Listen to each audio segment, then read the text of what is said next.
Pada bab kali ini, kita akan membahas mengenai tipe data lagi, part 3. Kita akan membahas tipe data, yaitu struct. Jadi struct itu merupakan tipe data gabungan, dan dia dapat berisi tipe-tipe data lain yang berbeda tipenya. Contohnya, seperti yang ada di bawah ini. Semisal aku punya tipe data student, dan ini merepresentasikan data dari data-data student, yaitu ada name, grade, birth date, address, dan lain sebagainya. Contohnya seperti di bawah ini. Aku mendefinisikan sebuah tipe data namanya student, dan dia struct. Dan student ini merepresentasikan sebuah data mahasiswa gitu misal. Data-datanya ada ID dalam bentuk integer, ada name dan grade dalam bentuk string, ada tanggal ulang tahunnya juga, ada addressnya juga, dan lain sebagainya. Jadi struct itu dapat mengelompokkan beberapa data dengan tipe data yang berbeda, sehingga merepresentasikan sesuatu. Kalau kalian selama ini sudah belajar bahasa yang OOP, katakanlah Java atau C#, itu hampir serupa dengan yang namanya class. Cuman di Golang nggak ada class. Jadi kita pakainya struct. Dan mengapa harus struct? Struct itu mempermudah kita untuk melakukan manajemen data. Contoh karena student itu tadi, kita berusaha mengelompokkan data-data student menjadi satu bundle atau satu bundle, yaitu struct student. Sehingga ntar kedepannya bakal lebih mudah kalau kita pingin ngoding sesuatu terhadap data-data student itu tadi. Lalu yang kedua adalah membuat tipe data yang lebih kompleks. Ntar di struct ini kita bisa lakukan sesuatu dalam yang namanya method. Dan ntar metode-metode ini dapat melakukan segala sesuatu logik yang misal berat dan gede gitu untuk memanipulasi data-data yang ada di dalam struct. Jadi lebih kompleks lagi, dan kita dapat tuangkan ke dalam struct.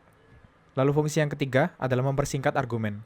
Semisal kalian punya suatu fungsi di mana argumennya ada 5 gitu. Itu kan bakal memanjang ke kanan ya. Dan itu bukanlah praktis yang baik, karena akan sulit membaca fungsi tersebut. Makanya daripada kita bikin 5 argumen, kenapa nggak bikin satu argumen dengan tipe data struct yang berisi 5 data? Lalu fungsi yang keempat adalah melakukan serialization dan deserialization terhadap JSON pada REST API. Ntar ini bakal clear kalau kita udah masuk ke bab REST API. Nah, untuk sintaksnya aku rasa cukup mudah. Yang baru di sini ada type struct ini.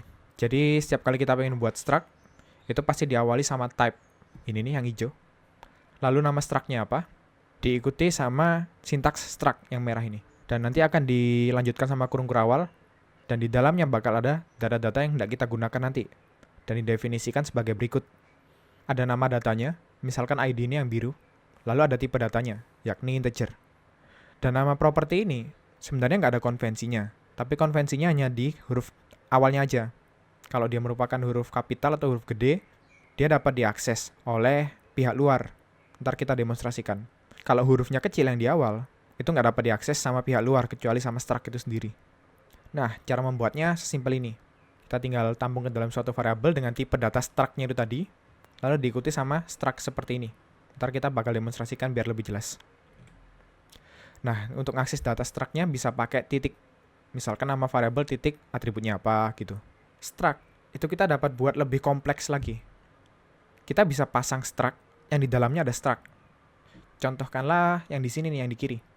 Student itu punya data address, dan address ternyata datanya kompleks. Karena datanya address itu kompleks, kita bisa kemas dia dalam struct yang terpisah. Misalkan ada ID, name, city, province. Dan kita bisa masukkan si addressnya itu tadi ke dalam studentnya. Ntar bakal jadi kayak gini. Nah, terus ntar cara nginputnya ya kayak gini. Terus ntar cara aksesnya bisa double titik kayak gini. Dan kita bisa buat lagi yang lebih kompleks, misalkan array of struct. Jadi array of struct merupakan kumpulan data struct ya, misalkan ada banyak student gitu. Dan kita bisa masukkan ke dalam suatu array. Nah, ini. Ada yang namanya method di struct itu. Gampangnya adalah method itu fungsi, tapi punyanya struct. Dan method itu dipakai untuk apa? Method itu sebenarnya nggak ada konvensi khusus ingin pakai metode seperti apa, tapi method baiknya dipakai apabila berkaitan sama atribut-atribut yang ada di dalam struct tersebut. Contoh, kita ingin mendapatkan hari ulang tahun si student tersebut. Kita bisa dapat dari yang namanya birthday di sini, terus di-compare sama waktu sekarang kan. Kalau dia ulang tahun, dia true, kalau nggak false. Nah, daripada kita buatkan fungsi terpisah, kenapa nggak kita buat fungsi yang melekat pada struct tersebut? Begitu juga dengan format address. Misalkan kita pengen format address pakai sistem koma-koma gitu. Kan datanya udah dimiliki sama student tuh. Daripada dibuatin fungsi, kita buatin metode aja. Dan metode-metode ini dapat merepresentasikan apa yang struct itu bisa lakukan. Atau biasa disebut sebagai behavior. Nah, struktur metodenya kurang lebih kayak gini, hampir sama kayak fungsi. Tapi dia diikuti sama yang namanya receiver di sini nih, yang biru. Receiver itu gampangnya ya variabel struct itu sendiri. Kalau kita pengen akses birth date-nya si struct, ya kita bisa pakai variabel s yang kita define di sini. Dan ini namanya terserah, seperti variabel pada umumnya. Oh ya, dan receiver nih, variabel nih, itu bisa jadi pointer juga, sama aja, nggak masalah. Ngomong-ngomong soal pointer, harus hati-hati, karena apabila kita define kayak gini nih, pointer to student, yang nggak kita isi nilai apapun, dan apabila kita akses kayak gini, dia panik, dan bakal nyebabin servernya error. Terus ada lagi namanya tag. Ini merupakan data tambahan yang bisa kita attach ke dalam atribut suatu struct. Di sini ada key-nya dan ada value-nya. Data tag seperti ini biasa dimanfaatkan sama package-package luar gitu untuk melakukan sesuatu terhadap struct ini. Contohnya ada package namanya JSON. Apabila kita ingin mengubah struct ini ke dalam JSON, kita perlu tambahin atribut JSON kayak gini. Atau ada juga, misalkan kita pengen validasi suatu struct. Beberapa library memerlukan yang namanya tag untuk ngedeteksi ini harus divalidasi kayak gimana sih. Atau kita bisa melakukan modifikasi respon JSON-nya dari server ke klien dan lain sebagainya. Oke, itu untuk struct, dan next kita akan bahas demonstrasinya.